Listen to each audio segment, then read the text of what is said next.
Oh God, it's yeah, as you say, a month. It's been pretty crazy the last week for us, and we know that the next 3 weeks are going to maybe be even more crazy. We're just trying to pack basically everything we would have done in a normal season into a month, but we've obviously got fewer chances to get it right.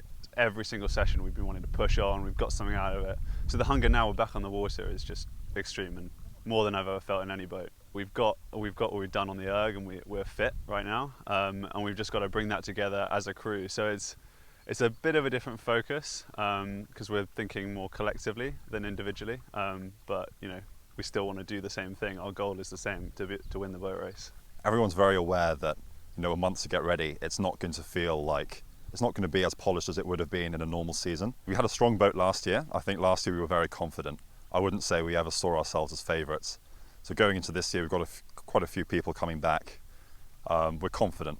We're not favourites. I'd be lying if I didn't say it was really exciting, the chance to do the boat race in Ely, where they do all their training. It's just being realistic with the goals. So, getting the boat up and running first and foremost, not sort of getting carried away.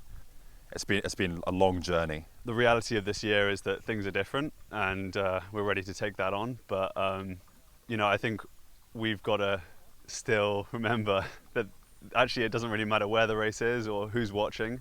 Like, our goal is the same, and that's to beat Cambridge.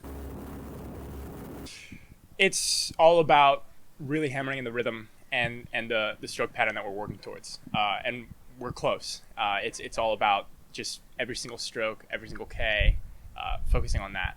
It's all about making sure everyone's dialed in with each other and just rowing the exact same stroke. I don't think Oxford knows much about us, and we certainly don't know much about Oxford. And so I think going into it without any expectation and just preparing in your mind for any scenarios is the most optimal way to approach it. So I've run through every possibility in my head and prepared for all of them. A lot of guys like myself have been doing this for like 10 years. I've been dreaming about doing the boat race since you're like 12 years old. The boat race was really the only rowing you'd see on South African television, and I immediately fell in love with it.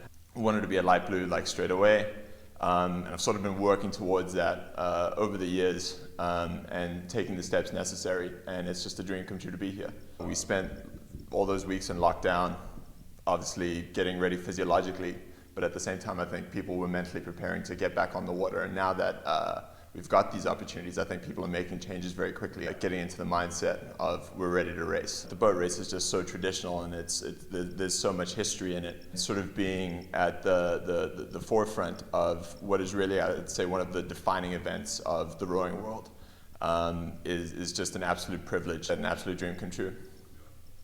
I mean, it's quite a lot. I mean, this is my last year.